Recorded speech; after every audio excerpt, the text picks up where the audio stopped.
mensahe si Bini Aya para sa Blooms.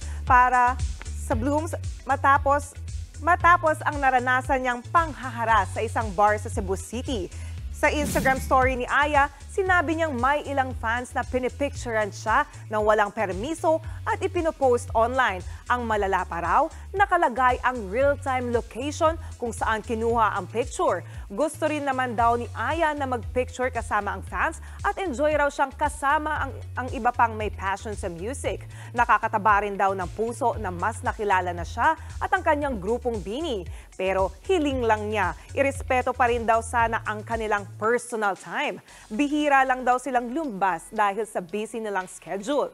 Matatanda ang nag-viral sa social media ang video kung saan sinunggaban ng lalaki ang mukha ni Bini Aya habang nasa isang bar.